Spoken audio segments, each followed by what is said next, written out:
Elegance in men is a lot more about behavior than the way you dress. It's not a costume you can put on. It's very much your mannerisms and the way that you behave. If you were to put me in sneakers and sweatpants, I would still fit in a top-end restaurant more so than I would have done at 19 wearing a full suit. It's the way you open doors for people, the way that you greet the waiters, the way that you greet the staff, the way that you treat your guests. If you're driving a lady, particularly, and you're not in the West where they've all become radical feminists, by all means, get out the car first, walk around the side, open the door. It's something that you can't wear. It's something that you have to be. So read up tips on basic etiquette, how to hold your knife and fork, how to hold a glass of wine by the stem and not by the bowl of it at the top. And you'll fit in a lot more at the better places and seem a lot more elegant, regardless of what you're wearing. Elegance in a woman, to me, is somebody who's never going to embarrass or humiliate you and somebody you'd be very proud to show off. So I don't know if women see it that same way in men, but if you come across as an elegant man, that's the kind of man that she wants to show to her friends, to her parents. Lots of women I date are very keen to show me to their friends or their parents or their families for whatever reason, in the same way that, I'd want to show off a beautiful woman to my friends. But when there's any rough edges, that's the kind of thing that will put you off wanting to show somebody off. So if a woman swears a lot, talks in a very bad manner, maybe has a really horrible accent, dresses a bit too revealing, that's the kind of thing that will make you think, okay, this woman's all right. I like her. I'll keep her at home, but I'm not going to introduce her to my friends. So elegance is certainly something that women should strive for, and men as well. A step you could take to come across as a more elegant person is always, I guess, to present yourself better. I try to give answers, and I've been trying to give answers that shy away from appearance, because appearance is so amazingly important and everybody already knows that I don't want to give the easiest answer in the world. But certainly dress in a way that complements your body type. Try to wear a nice watch, have your hair cut, have your hair styled, have your facial hair either shaved or trimmed so it looks nice and you look sharp. I think that is certainly one of the most important things you can do as a man or a woman. And the simple reason is that first impressions are called first impressions for a reason, and it's very hard to shake them. Now, if you have no substance as a man, let's say you look like a Calvin Klein model and you're in great shape and you're wearing a great suit, but you have no substance, there's nothing in your brain. The first appearance isn't going to get you that far. It's only going to get you the first 30 seconds of conversation, whether it be with a woman or a man or a business partner, or you're pitching somebody in a meeting. If you sit there and you can't speak well and you have no ideas and you're stupid and you're swearing and you're using bad language, that first impression will go out of the window very, very quickly. However, it's starting the race sprinting, if that makes sense. So always make sure you're presented well. There's nothing wrong with being a gentleman. The only thing that there's a problem with today is simping. People on the internet who are pretty much incels, who subscribe to a very toxic idea of what red pill masculinity is, will see me with this beautiful girl having purchased these flowers and think simp.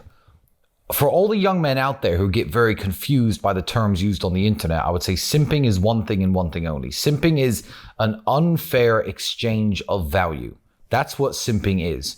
If a girl doesn't know I exist, and I found her address, I'm sending flowers to her house just to make her happy, that very much is simping. If I am waiting by the door to my office going into work and trying to open the door for every single woman in the hope that they'll recognize me, that is simping. Buying flowers for a work colleague who isn't interested in you is simping. However, if you are trying to get a woman to take you seriously in terms of starting a relationship with her, then very few things you can do can be considered simping, because, as I said, that's an unfair exchange of value. If the value you get at the end is a girlfriend, or maybe even a wife or a family, then there's absolutely nothing wrong with, buying them flowers, opening the door, opening their car door, even if you pull up at her house, jump out, run around, open it up, let her in, close the door, run right back around and get in the driver's seat. These are all very standard gentlemanly moves that you can make.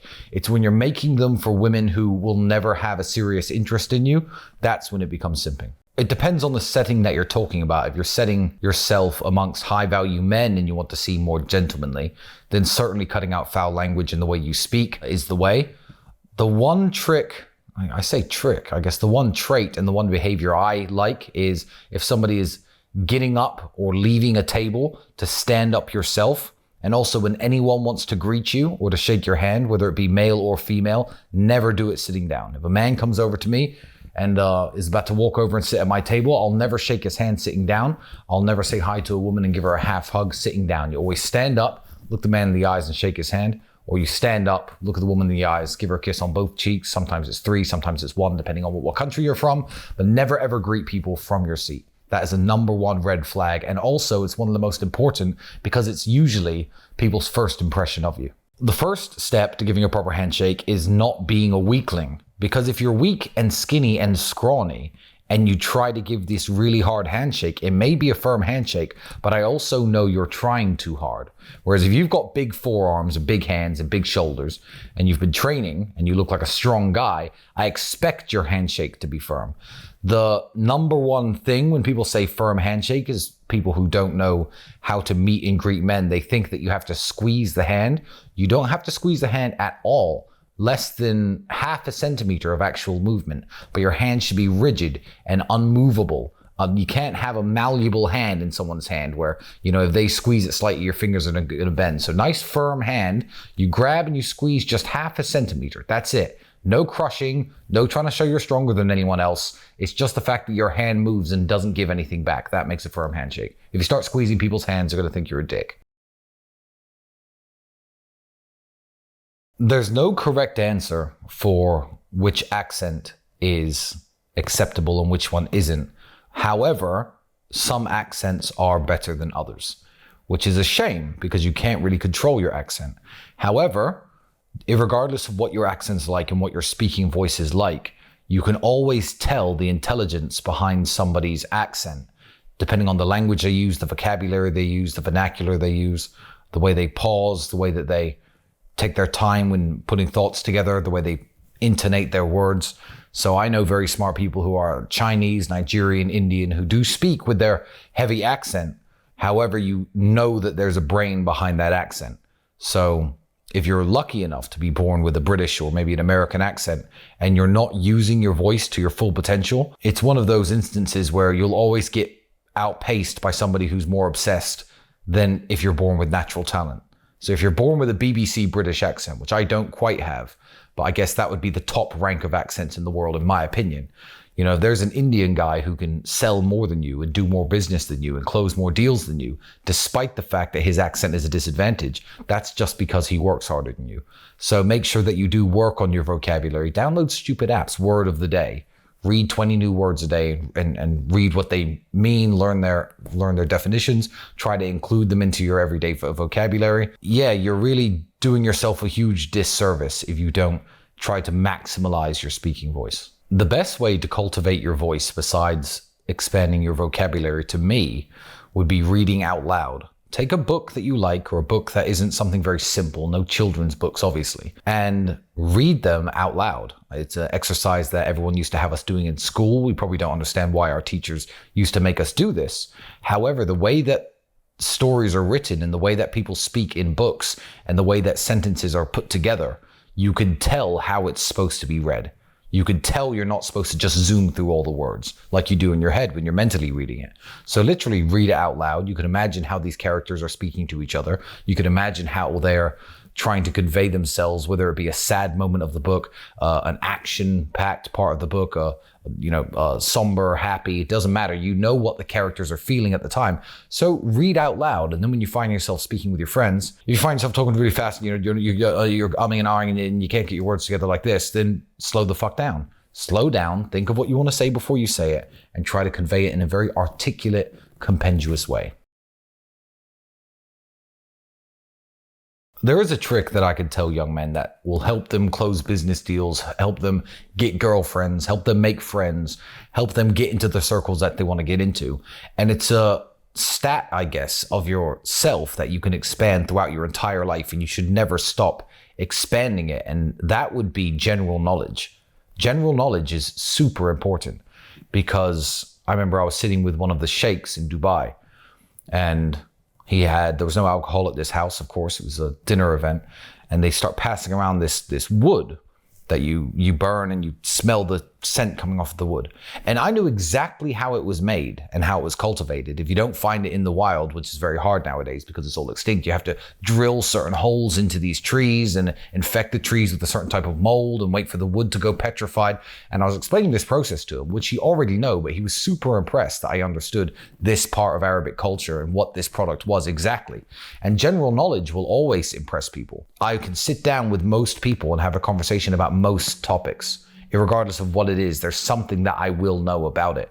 And as a young man, there's no reason to just, if you like sales and internet marketing, only read about that. Spend your spare time learning about things that you don't think are particularly useful. Maybe spend your spare time learning about things that you right now have no business knowing.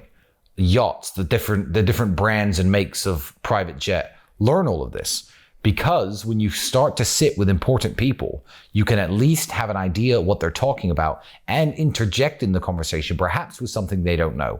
And that has made me more friends and more connections with men, women, businessmen, anyone who I was trying to get connected to than maybe anything else. General knowledge. You have to work on it. See, I like audiobooks. And even right now, you say you don't see me learning things. I am 4 hours into a 17-hour audiobook course, lectures on the Vikings and Norse mythology and Norse history. Why? So the last 2 hours when I was in my room, I was listening to it. So you don't see me learning this stuff, but I just find so many things interesting that I will make sure that instead of listening to music or doing other things, I'm filling my brain with information. So every day I'm learning something new. I don't think a day goes by when I don't learn something new from somewhere. But yeah, going down rabbit holes is always very interesting on the internet. If you find an interesting fact out about something, then read up more. I mean, Wikipedia is a tremendous resource. Everyone's forgotten about it. It's because it's kind of fallen out of fashion, I think. But it is a tremendous resource. And when it comes to history and battles and world leaders and things like that, there are literally clickable links from each page to the next page to the next page. And you could sit and read and learn entire eras of history or entire 20-year periods in an hour or two, if you are determined enough. And this information is maybe not useful for making money and maybe not useful in the long run. But if you impress someone like me, who you're trying to do business with your knowledge on something that I find interesting, then I'm going to like you more and I'm more likely to sign the contract.